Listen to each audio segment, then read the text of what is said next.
Well, thanks for having me. A few weeks ago, we took 60 teenagers to Washington, D.C., and thanks for your prayers. All 60 came back, and so that was good. I remember the first time I was in D.C., I spent 3 days at the Smithsonian, and there was an exhibit at the Art Museum that stuck out to me. It was a cage, and inside the cage was a floor full of tennis balls, and in the middle of the cage was a television, and there was a dog that was in the same room that we're in with the tennis balls, and the dog was, in the same cage as us. And I remember there was a guy behind me with a southern drawl who said, "What in the world? What a waste of taxpayer money." And I looked at us waiting to get into that cage. I looked at that dog and that TV set, all those toys a dog could dream of, and yet the dog seemed anxious and only wanted out of the cage on that television and could care less about all those toys. I thought, wow, this cage is a mirror of us and our condition in this country. Here, I think, is where you could talk about materialism and say, do we really need all these tennis balls and toys? And that's a good topic. But I think there's even a bigger problem with this cage, this trap, and it's the ego. It's too easy, it'd be just too easy to say, hey, do we really need this many toys?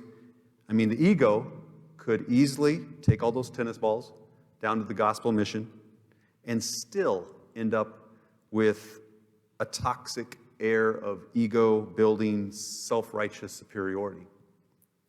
So when we talk about the ego, I believe we're getting to the core of spirituality. From age 30 to about 50, I was pretty much a non. I couldn't stomach Christianity, so I stayed away. But I think I was still a spiritual person, I think, but the church had nothing for me. But then 2016 happened, and we started separating children at the border, and no one seemed too upset about that. Maybe because our economy looks at those dark-skinned immigrants as labor resources and not actual people. But whatever it is, a lot of people didn't seem to put themselves in the shoes of those families and say, wait a minute, what if someone tried to take my child? And that's when I knew we're in a full-blown moral crisis in this country. And instead of turning to the church, I turned to some online mentors like Ty Lopez. And he has good insight, for sure. But there was just something about him that I couldn't take, and there was a lot of them like this. He'd make videos of himself walking around his multi-million-dollar mansion with his collection of Lamborghinis, and he'd say, for $29.99, I could buy a 5-point plan to enlightenment, and I could become rich like Ty. And it struck me that even though this was wise stuff, that this was part of the moral crisis. It was just another ego trip. And I was also reading David Brooks, Richard Rohr, the Reverend Dr. William J. Barber II, and I started to realize the beauty and the uniqueness of Jesus' message. Now, I know that sounds weird, right? Because to say the word Jesus is a bit of a shock. And I do not want to be associated with any nationalistic American Christianity that throws his name around so easily. But when I opened my mind to that poor, dark-skinned Palestinian Jew, I realized Jesus was something completely different from anyone I'd come across, because he was not about the ego. And I suspect the root of our crisis, our moral crisis, is the ego. So over the past few years, I've been seeing how much of my life I've been living to feed my ego. It runs deep. It's often so subtle, it's invisible to me. And the more I go, the more I see that it's a cage full of worthless toys. There has to be something more than just the buildup of myself and more toys. Richard Rohr says that in the first stage of life, we develop our ego, and that's a natural process, and that's okay. We spend time trying to prove ourselves to others and ourselves. that we're somehow different, unique, special, important, significant. And in our culture, developing our self-esteem doesn't mean building solidarity with others. It means finding our individual uniqueness apart from everyone else. And that works great for capitalism, which loves highly driven, competitive people who are out to prove something. As consumers, capitalism says, hey, become your authentic, unique self, buy our product. As workers, capitalism says, keep scrambling to the top, show the world how you stand above everyone else, and I, capitalism, will reward you with lots of toys. But I think we're like that anxious dog, and a lot of us would like to find a way out of that cage, but we're not sure what that looks like. And I think that's what spirituality is about, getting outside of that cage. And getting out of the trap may not look that different to the world, but on the inside, it's one of the biggest transformations and liberations of life. Dealing with the ego is about getting out of the cage. It's not so much something we have to do as it is a shift in consciousness.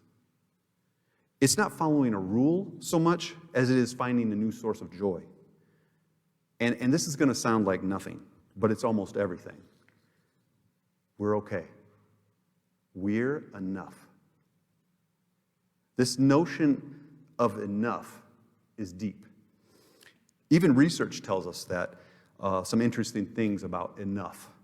I once read there was a study on happiness. I don't know how they measure happiness, but psychology does this stuff. And they found out that people who make $50,000 to $70,000 a year are about the same happiness as people who make billions. So having more and more toys does not make us any happier.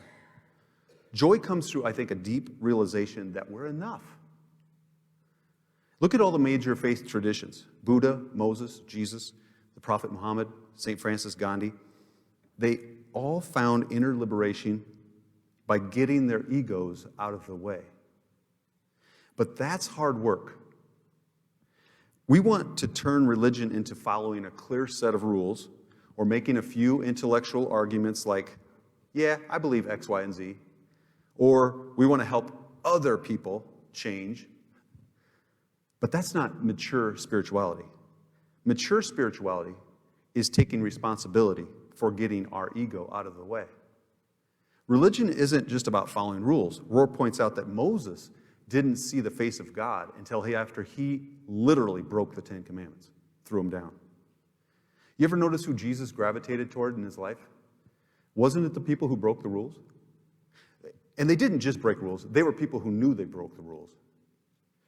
But the ego ones who thought they were better than everyone else, Jesus didn't have much, he didn't hang around those people very much. I think the church as a whole has sought worthless things like following rules, making creeds, gaining power, money, prestige, and, as the prophet says in our reading today, it becomes in danger of being worthless itself. We talk a lot about on Sundays, what's happened to the church? We talk about this all the time. In the last couple of years, our country, for the first time ever, has more people that do not affiliate with any religion than we do have people that do. And we wonder why. Well, the world evidently isn't interested in a bunch of judgmental, hate-filled, rule-following people who don't exude joy. The world is good at seeing whether something is based on love or ego.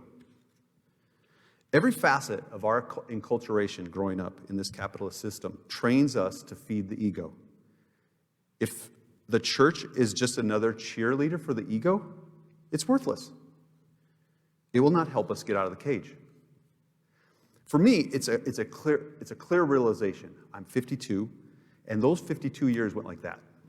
And even if I were somehow to live another 50, that's still a very short amount of time. So for me, it's coming to terms with the limits of time and saying to myself, what really matters? My ego says to shine above everybody else. But it's very clear to me now that feeding my ego, as Richard Rohr says, is a scramble up a ladder that's propped up against the wrong wall. At the highest levels of human consciousness, I believe, there is a humble awareness of our insignificance, our flaws, and that we're still okay.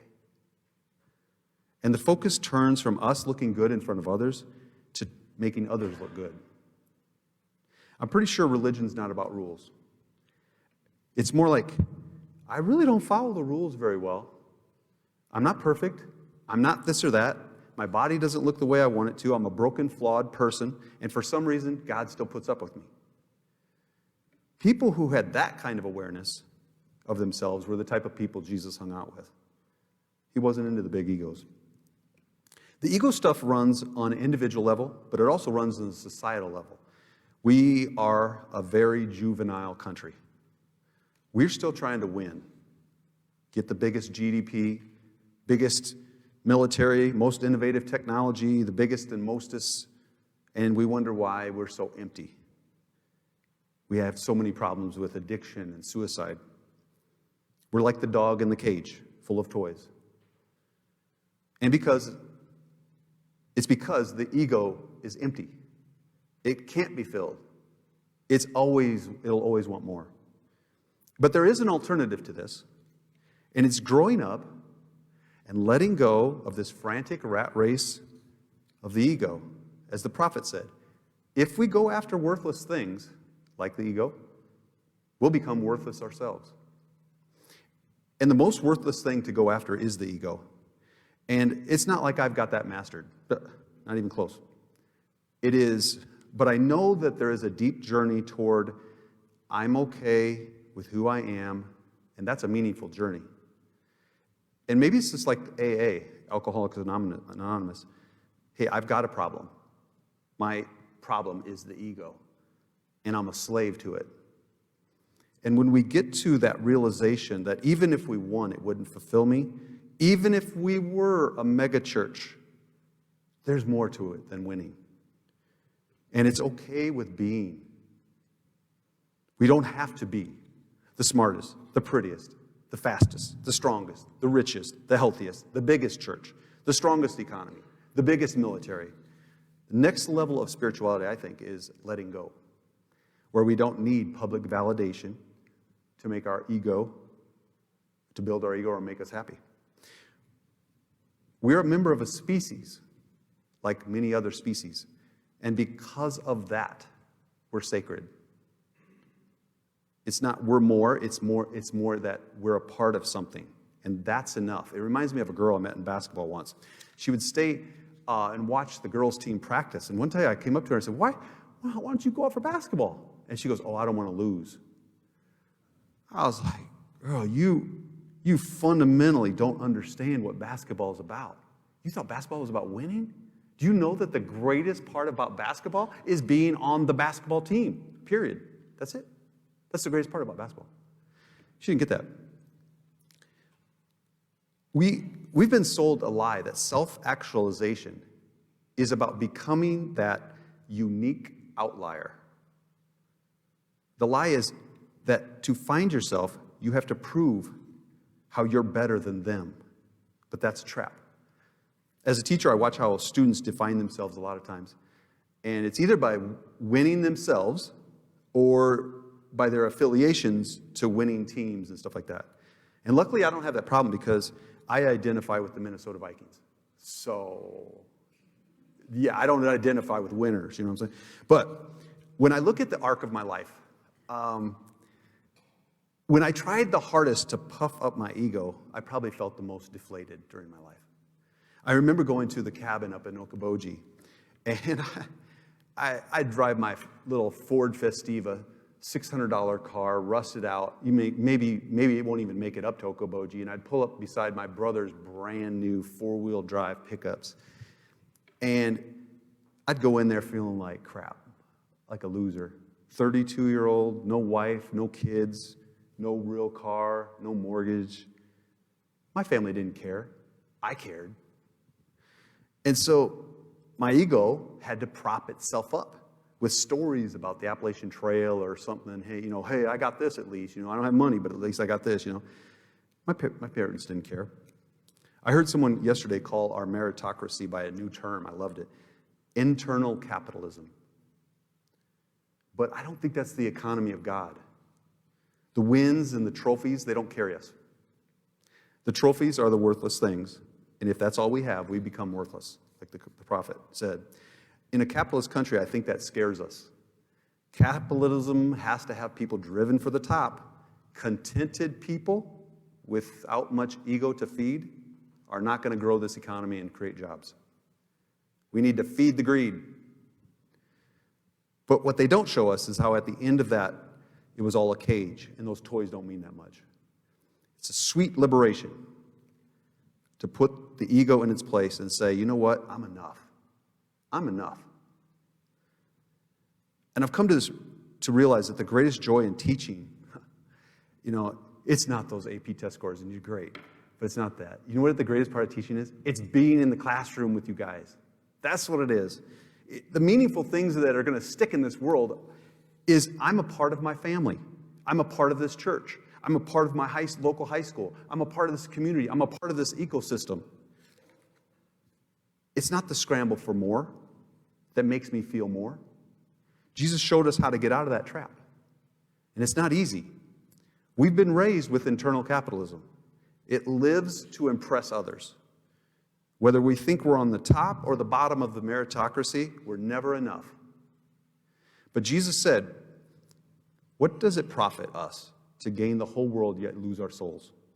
Jeremiah said today, if we go after the worthless things, we put ourselves in danger of becoming worthless ourselves.